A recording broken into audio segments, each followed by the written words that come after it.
တောအုပ်ထူတက်လာတဲ့တောင်ကြားဒေသတစ်ခုမှာတငယ်ချင်း၃ယောက်အောင်မင်းထက်နဲ့ဇော်ဇော်တို့တစ်တော်တဲ့ကိုအမဲလိုက်ဖို့ထွက်ခဲ့ကြတယ်။သူတို့၃ယောက်ဟာစိတ်ကူးစိတ်တမ်းပြင်းထန်ပြီးစူးစမ်းလိုစိတ်ပြင်းထန်သူတွေဖြစ်ကြတယ်။အောင်ဒီဘက်ပိုင်းမှာတိရစ္ဆာန်အမြဲတွေ့ရတယ်ဆိုတော့ဒီနေ့ကံကောင်းရင်တားမောင်းကြီးတစ်ကောင်တော့ရမယ်ထင်တယ်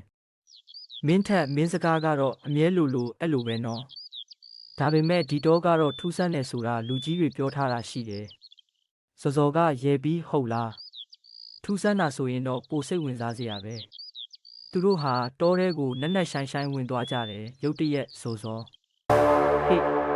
ဒီဘက်ကိုကြည့်ပါတစ်ပင်ကြီးများကြားကအနက်ရောင်ကြီးမားတဲ့အဝင်ပေါက်တစ်ခုကိုသူတို့တွေ့လိုက်ကြတယ်ဒါဟာကူကြီးတစ်ခုဖြစ်တယ်အဝင်ပေါက်မှာအရန်ဟောင်းနှမ်းတယ်လို့တန်တရားဖြစ်เสียအမှတ်သားတွေရေးသားထားတယ်မင်းထက်ကအတန်တိုးတိုးဖြင့်ဒါလူမဝင်တော့တာကြပြီလို့ပဲအောင်အတွင်းကိုဝင်ကြည့်မလား၃ယောက်စလုံးခဏစဉ်းစားပြီးအတွင်းကိုဝင်သွားကြတယ်ဂူအတွင်းမှာအေးမြပြီးမှောင်မိုက်နေတယ်လက်မီးလင်းနဲ့ရှေ့ကိုလှမ်းလျှောက်ကြတယ်ရုတ်တရက်မင်းထက်ဟစ်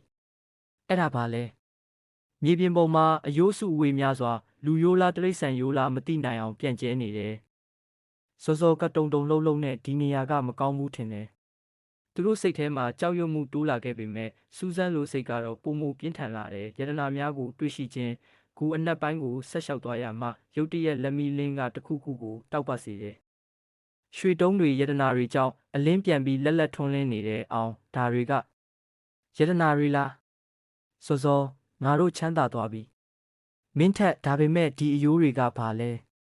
ဘာကြောင့်ဒီယတနာတွေဒီမှာရှိတာလဲရုတ်တရက်ကိုအတွင်းမှာလေတိုက်တက်ကြီးရေပြင်းလှုပ်သွားတယ်